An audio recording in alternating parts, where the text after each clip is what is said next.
Hola, bienvenidos. Esto es Abogado Lima Metropolitana. ¿Qué tal? Bueno, vamos a hablar sobre este caso. ¿De qué trata este caso? Acá lo tienes.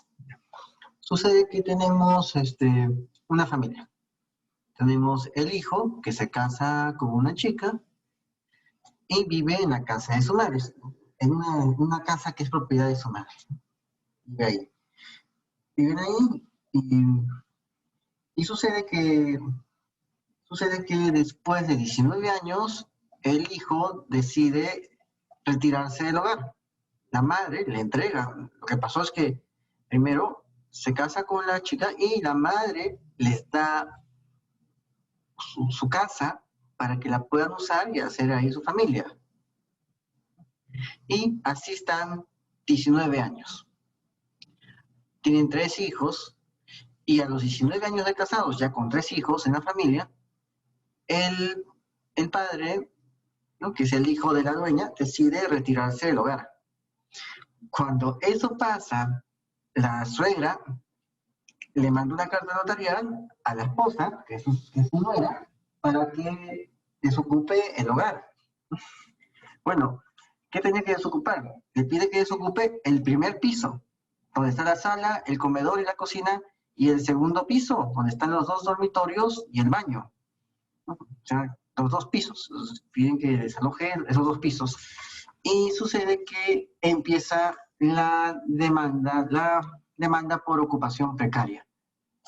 Y ya sabemos cómo es la ocupación precaria. Ya ahora todo se ha juntado, no solo que es precario, porque antes tenías que estar viendo como 3 diferentes tipos de desalojo, cosa que al final no tenía sentido, porque desalojo es desalojo. Ocupación precaria es ocupación precaria.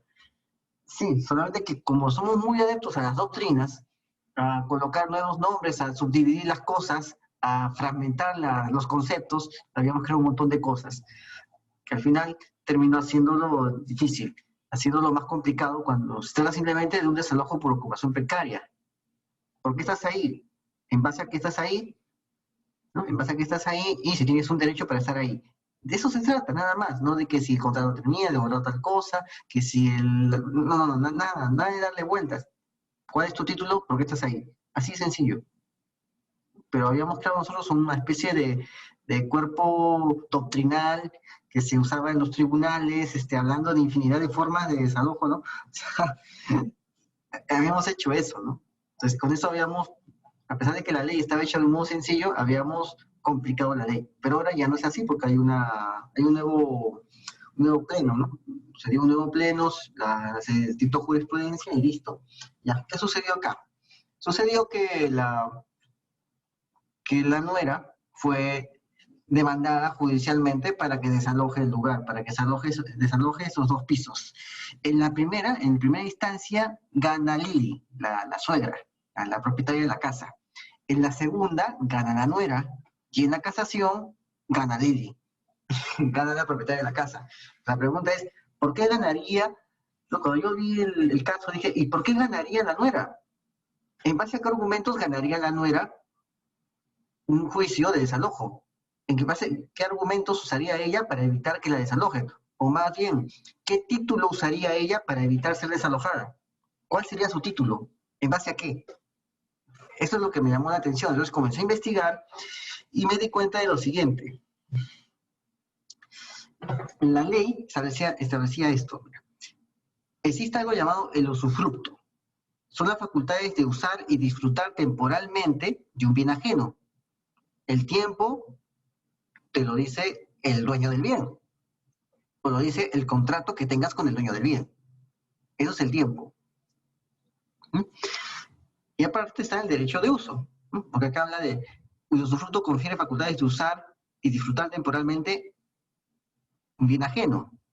Ya, eso es el artículo 999 del Código Civil. El artículo 1026 del Código Civil es el título posterior, que dice el derecho de usar o de servirse de un bien no consumible, o sea, de una casa en este caso, ¿no? Una casa, se rige por las disposiciones del título anterior. El título anterior regula el usufructo en cuanto le sean aplicables, ¿no? ¿Qué es el usufructo? Es lo que te acabo de mostrar aquí en el 999. Es el usufructo. O sea, estas normas que regulan el usufructo regulan el derecho de uso, porque el usufructo es una facultad para usar. O pues una facultad para usar. Una facultad para usar un bien no significa exactamente un derecho para usar un bien, sino que tienes una facultad, alguien te da un permiso para que lo uses. Ahora bien, si ese permiso te lo dan bajo un título, que es arrendatario o legatario, bajo un título X, se convierte en un derecho. Una cosa es la facultad, otra cosa es el derecho que tengas. Es un tema legal. Justamente hay que saber de esto, pero eso no necesariamente lo tiene por qué saber el cliente. Eso ya es cosa del abogado, eso es lo que se estudia en 6 años de carrera. Es así. No todo tiene por qué saberlo él, sino que tienes que saberlo tú, si eres abogado, tienes que saberlo el abogado para poder ejercer una defensa. Entonces, ese es el derecho de usar o servirse de un bien. Es el régimen legal del derecho de uso, ¿no? Porque el usufructo significa dos cosas, uso y disfrute. Una cosa es el uso y otra cosa es el disfrute. O sea, uso. ¿Cómo funciona el uso? El uso está en el artículo 1026 del Código Civil, régimen legal del derecho de uso. El disfrute tiene que ver con los frutos. Disfrute significa los frutos, lo que salga de ahí, cómo yo me puedo beneficiar o no de eso. Esos son los frutos, el disfrute. Y otra cosa es el uso, cuando tú te sirves del bien, ¿no? O sea, vives ahí. El disfrute es, vas a cobrar también la renta de abajo, si te han dado los 2 pisos para que los uses, te confiere algo la renta que está recibiendo el chico que está viviendo abajo. Eso es disfrute. Esa es la cuestión. ¿Te das cuenta? Eso significa. Ahora bien, acá es solamente el derecho de uso, ¿no? El derecho de uso es justamente lo que usaron el artículo 1026, 1027, 1028, es lo que se usó más en la casación que se vio acá, que se vio en ese tema. Es el derecho de usar o servirse de un bien no consumible. Se rige por el tema del usufructo, ¿no? Que el usufructo nos dice que es algo temporal. Algo temporal. O sea, es por un tiempo nada más. No es para siempre. ¿Nos dice algo del tiempo? Sí, regula el tiempo. Puede ser contractual. Pero en lo que viene el derecho de uso, en este caso, no hay ningún contrato, pero igual está usándolo. ¿Te das cuenta? Se rige en lo que le es aplicable. Hay contratos de usufructos que son más grandes. Yo he revisado contratos de usufructo que son un poco extensos y hay que estarlos revisando porque hay muchos, en los proyectos de contratos, en las negociaciones, hay bastantes nulidades que se acuerdan. Tienes que revisar y tienes que ver qué nulidades hay ahí. Y tienes que avisar a la empresa y entre ellos negocian y quitan esas cláusulas que son nulas. Porque muchas veces cuando me mandan así contratos de usufructo, veo muchas cláusulas nulas, que son de hecho nulas. Entonces, antes de que firmen y celebren el contrato, se elimina ese problema, ¿no? Porque son 3 fases las que tiene el contrato. Negociación, celebración y ejecución. Cuando estás enfrente a eso, tienes que pensar en las 3 cosas. Tienes que tener las 3 cosas en tu cabeza. Por eso te pagan. Las 3 cosas las tienes en tu cabeza. No es que termino de negociar, recién veo el texto, celebración. No. Y después se celebra y ya veo si se ejecuta bien o no. No es así. No es así. No es así. No es una cuestión de que me olvido de una fase mientras termino la otra. Así no son los contratos. Lo tienes todo en tu cabeza al mismo tiempo. Un momento, vamos a celebrar esto, pero será válido y se podrá ejecutar después. Tienes que verlo así. Tú eres la parte legal y tu cliente es la parte técnica. O sea, no es cosa de que tú lo hagas solo. Tu cliente es la parte técnica. Los contratos se hacen bajo eso, sobre todo si son muy grandes, muy extensos, o tienen que ver con muchos intereses en juego, se ven bajo un aspecto técnico legal. Y tú eres la parte legal y tienes que pedir conocimientos a la parte técnica. Mis clientes son ingenieros y a ellos les pido esos conocimientos para poder elaborar bien los negocios que hacen. Porque ellos negocian para hacer sus contratos. Es así, para darle una forma legal que no haya problemas después. Entonces, eso es, bueno, el usufructo vendría a ser eso, ¿no? En términos muy extensos, pero en términos de una casa, el usufructo es el derecho de usar la casa. Aparte tenemos el derecho de habitación. Cuando el derecho de uso recae sobre una casa, una parte de ella para servir de morada, se estima constituido el derecho de habitación. O sea, Lili le da a este matrimonio, a Rolando y Narvi, les da el derecho sobre una casa o parte de ella para que puedan vivir ahí. Para eso se dice servir de morada, o sea, puede vivir ahí. Pues cuando eso pasa, aparece tu derecho de habitación. ¿Sí? O sea, lo que tienen ellos es un derecho de habitación. Ahora bien, extensión de los derechos de uso de habitación. Te estoy mostrando aquí los artículos, la ley, tal como está. Los derechos de uso y habitación se extienden a la familia del usuario, salvo disposición distinta. O sea, ella ha entregado derechos de uso de habitación a la familia del usuario, a Rolando, para que pueda vivir ahí con su familia. Lili le ha dado a su hijo, le ha dicho, vive aquí en este sitio para que puedas vivir con tu familia. Entonces, ahí viven ahí y tienen como 3 hijos. ¿Ya? Al año 19, el hombre se va del hogar. Y posteriormente, Lili demanda a su suegra, a su nuera, para que salga de la casa. O sea, eso es lo que pasó. Vamos a ver. Lili es la titular registral, es la propietaria. Narvi, la chica, no tiene título o documento que legitime su posesión. Lili aparte tiene 3 nietos ahí. Ahora, ¿qué tenemos? Sucede que la calidad de nuera de la demandante no constituye jurídicamente un título o un derecho que legitime la posesión que detenta. O sea, ¿cómo puedo yo acreditar la calidad de nuera? A través de la partida de matrimonio. La partida de matrimonio que tiene Lili, por la cual puede certificar que es la nuera, pero la partida de matrimonio que tiene Narvi con Rolando, el matrimonio que han celebrado Narvi con Rolando, que se plasma en un título llamado partida de matrimonio, no sirve para acreditar jurídicamente un derecho que legitime su posesión, o sea, su habitación, su uso, lo que está haciendo el derecho de uso que está haciendo de la moral, del bien. No sirve esa partida para legitimarlo. No es un título posesorio. Eso es lo que está diciendo el juez. No puede ser un título posesorio.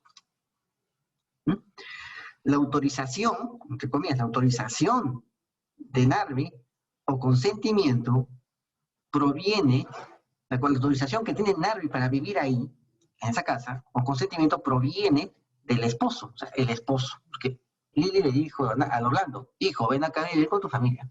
O sea, proviene del esposo, no de la titular del inmueble, o sea, el consentimiento. O sea, dice que a Narvi le dieron el consentimiento el esposo, no Lili.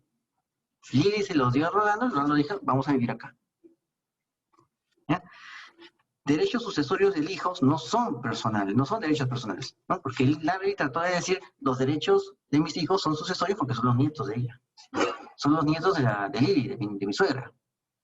Entonces, como aquí están mis hijos, ellos tienen derechos sucesorios, ¿no? ¿Y qué le responde el juez? Estos derechos sucesorios de tus hijos son derechos personales. O sea, son personalísimos, como se puede decir, son personalísimos. No se pueden despegar de ti. Estos son derechos sucesorios, que tú no te lo puedes despegar, son tus derechos personalísimos, ¿no? O sea, son derechos personales o propios que tampoco serían extensivos a Narvi. A Narvi no puede usar los derechos hereditarios de sus hijos porque sus hijos ni siquiera tienen vocación hereditaria. Tú simplemente eres pariente. Cuando ya eres, cuando se muera Lili, los hijos tendrán vocación hereditaria y después de eso podrán ser llamados herederos, si es que falta Rolando. Porque ya hemos visto anteriormente cómo es el tema sucesorio. Te lo he colocado en un solo plano, te he colocado todo lo que significa el tema sucesorio y cómo debes entender los grados, las jerarquías sucesorias, para poder entenderlo. Y hemos también hecho un ejercicio de eso aquí. Un ejercicio un poco complicado, pero que es un ejercicio real que se da en la realidad. En la práctica vas a encontrar, si tienes suerte, vas a encontrar ese tipo de casos, ¿no? Entonces, es así, los hijos no tendrían derechos sucesorios respecto a Lili, porque el que tiene la vocación hereditaria sería el papá, Rolando, no los hijos. Los hijos solamente entran por estirpes en caso de que el papá ya no viva y Lili tampoco vive. Perdón, ni que el papá ya no viva. Si el papá ya no vive, los hijos entran por estirpes a heredar al papá de Rolando, ¿no? Digamos que el papá muere primero y después muere la madre. Si eso pasa, si el padre muere primero y después la madre del padre, la abuela muere, entonces ahí los 3 hijos heredan por estirpes, cada uno en su parte. Ya lo hemos visto anteriormente, ¿no? Entonces, eso no es un argumento para detentar una posesión del bien. Ahora bien, ¿qué pasa en la segunda instancia? ¿Por qué le dan la razón a Narvi en la segunda instancia? ¿Por qué la nuera gana en sala? ¿Por qué gana en sala? Ya. Sucede que los padres de Rolando le cedieron ambientes al matrimonio. Después, como hemos dicho, el esposo decide retirarse del hogar. Entonces, ahí tenemos el derecho de uso de habitación del artículo 1026, que está acá, ya te lo he explicado. Que es la sala, los tres jueces dicen que esto es extensible a los hijos del matrimonio. Claro, que no tiene mucho peso legal, pero no vamos a estar con el cuentazo que siempre nos dan políticamente, ¿no? De que tres jueces son mejores que uno, ¿no? Tres jueces han dicho, entonces tienes que decir lo que tres jueces, ¿no? Ya hemos visto el tema político, ¿no? Con Leonardo de Keiko, no, tantos jueces, no puede hablar en contra de tantos jueces, ¿no? ¿No? Sí, sucede cada rato, y no es nada del otro mundo, ¿ya? Porque aquí la Corte Suprema, no va a decir, como tres jueces de la sala dijeron esto y solamente un juez que está en primera instancia dijo lo contrario, le hago caso a los tres jueces de la sala. No tiene sentido, ¿no? Ya, pero bueno, esos son los argumentos políticos que a veces nos meten, ¿no? En la cabeza. Nosotros solamente repetimos y repetimos y repetimos. En verdad no es así. Así. Solamente son para sorprender. En la realidad no es así. En la realidad tenemos la sala dijo que esos derechos de uso o habitación que están en estos artículos que estoy mostrando son extensibles a los hijos del matrimonio. Claro que no hay ningún argumento válido para eso, no existe ninguna normativa para eso. Y nos habla de la cesión de uso, la sala nos dice la cesión de uso de la suegra que hace la suegra al esposo jurídicamente es un deber alimentario, un acto de solidaridad familiar de ascendientes a favor de los hijos. O sea, ya, pero eso es derecho de familia. Y en el derecho de familia, el padre es el que tiene ese deber. Y si el padre falta o si el padre es indigente, recién ahí ocurre lo que se llama la prelación. Y recién ahí Garvey le puede exigir a Lily. Pero mientras el padre esté vivo, no esté incapacitado, en un término legal, no esté incapacitado, y no sea indigente, no esté en la mendicidad, mientras el padre esté no habido, si el padre está no habido, o sea, si eso pasa, si pasa todo eso con el padre, entonces ella, Narvi, pudo usar la apelación contra Lily, pero ya estaría en otro juicio. Sí, existe. Yo una vez vi un caso así. Son poco comunes, pero es jurídicamente factible. La ley justamente establece esa norma para ese tipo de casos, para cuando se dé ese tipo de casos. Pero no es el caso acá. No es el caso acá. Es el tema de la cuestión de los ascendentes, ¿no? Lily, como hemos visto ya en el anterior video sobre la cuestión sucesoria, Lily sería un ascendente de los nietos, los tres nietos que están aquí en amarillo. Pero sus deberes para con Narvi solamente podrían darse si es que Rolando aparece con las situaciones que te acabo de mencionar, recién ahí. Pero nada de eso habla la sala. La sala se queda callada respecto a esos puntos que dice la ley. Bueno, los padres no están en condiciones de brindarle vivienda desde su casamiento, ¿no? De brindarle vivienda, ¿no? Eso es lo que dice la sala, ¿no? Eso es lo que explica, ¿no? Bueno, es un problema social, ¿no? Ahora bien, una carta notarial es cursada por Lily, o sea, por la suegra, cuando el esposo abandona el hogar. Y la sala dice, los tres jueces dicen que esta carta notarial contraviene, entre comillas, el valor de solidaridad familiar. Es un concepto que la sala inventa para poder justificar su fallo. Es así, o sea, inventan conceptos, porque ahora todos se han vuelto principistas, ¿no? Ahora es eso, todos se vuelven principistas. Uy, la ley no hay ninguna salida aquí legal para hacer esto. Me invento mi propia ley y lo hago pasar por un principio, ¿no? Porque la ley está bien clara. ¿Qué hago? Me invento mi propia ley y lo hago pasar por un principio supremo, superior, por un principio que me hace ver como justo, ¿no? Que hace ver las cosas como si fuera un gran acto de justicia, ¿no? Yo lo llamaría populismo jurídico. Yo lo llamaría así, populismo jurídico, ¿no? Casi inventan el principio del valor de la solidaridad familiar. Claro que eso existe, es la solidaridad familiar, pero legalmente hay otra cosa. Legalmente ya te he explicado cómo se tienen que dar las cosas y cómo tiene que darse esta situación, cómo es que tiene que verse legalmente. Bueno, el derecho de propiedad debe ejercerse en armonía con el bien común conforme al artículo 70 de la Constitución, le dice la Sala. Y la Sala le dice que a Lili que pretender desalojar agrave el derecho de familia y el interés de los nietos. Que le dice a Lili que tiene un deber alimentario para con los nietos. Un momento, ella no tiene ningún deber alimentario para con los nietos. El que lo tiene es Rolando. O sea, ahí ves cómo es que fallan. Fallan y fallan, fallan en todo el sentido. Fallan sentenciando, fallan fallando también, errando. ¿No? El derecho de propiedad debe ejercer. O sea, está diciéndole a Lili que no tiene derecho constitucional. Está restringiendo los derechos constitucionales de Lili. Porque está pretendiendo un desalojo. Y dice que eso agrava el derecho de familia. Ahora te imaginas cuántas personas que son arrendatarios, que viven alquilado, podrían usar esta sentencia para mantenerse ahí por mucho, mucho, mucho tiempo. Porque esto se puede estirar, ¿eh? Se puede estirar bastante. Y otra cosa, esta sentencia debió ir también, si se daban las condiciones, esto debió ir en consulta a la Suprema también. Claro, pero se dio en casación, ¿no? Pero si no hubiera habido casación, pues esto debió ir en consulta.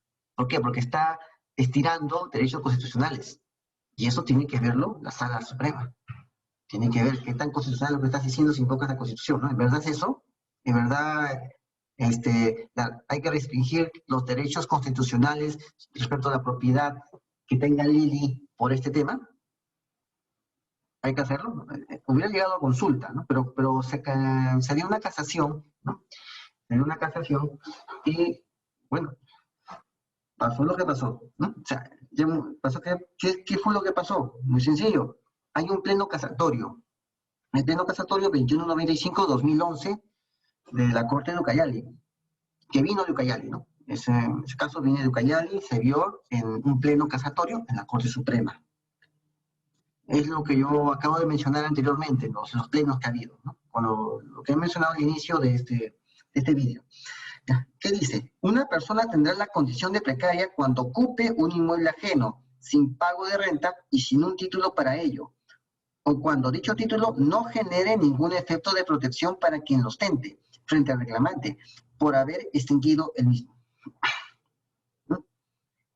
La materia ventilada, dice, entonces, en base a ese pleno, la Corte Suprema dice, la materia ventilada aquí es desalojo, pero no es la de alimentos, donde sí se podría analizar este tema, este principio de valor de solidaridad familiar. Ahí sí se podría analizar si es un tema de alimentos, es lo que yo acabo de explicar antes. ¿No? La inexistencia de documento o instrumental que acredite un derecho de uso de vivienda. Es decir, eso se está dando en este caso, la existencia de un documento o instrumental que acredite el derecho de uso de vivienda. Y nos habla sobre una aplicación indebida del 1026 y del 1028. O sea, estos artículos de acá, el 1026, 1027, perdón, 1026, 1027 y 1028, establecen que se está aplicando indebidamente estos artículos, estos tres artículos, para fallar a favor de Narvi. ¿Y qué dice? Le dan la razón a Lili para su desalojo. Este es el análisis que estamos haciendo de este caso, que de repente es algo común, no lo sabemos aún, de repente nos llaman, porque siempre nos llaman para ver estos casos cada vez que explicamos estos temas. Espero que te haya gustado esta explicación, que hayas aprendido algo, ¿no? Y que hayamos también nosotros aprendido algo, porque de todos aprendemos. El que habla y el que escucha. Todos aquí aprendemos. ¿Ya? Ya sabes, 967-212-476. ¿Ok? 967-212-476. Ese es mi teléfono. Me llamas. Nos vemos hasta otra ocasión. Si tienes algún problema en una consulta legal, llamas. Y nos vemos hasta otra ocasión. Saludos. No te olvides agregarte al YouTube. No te olvides agregarte a la página, a nuestra página. Agrégate a nuestra página, agrégate a nuestro canal de YouTube. Y ¿no? Puedes pedirnos la consulta por WhatsApp. Y también en la página de Facebook, Iván Oré Abogado. Ahí, Iván Oré Abogado, ahí puedes pedirla. ¿Ya? Pongo el enlace en la descripción porque estoy grabando tanto en Facebook como en YouTube. Nos vemos. Saludos.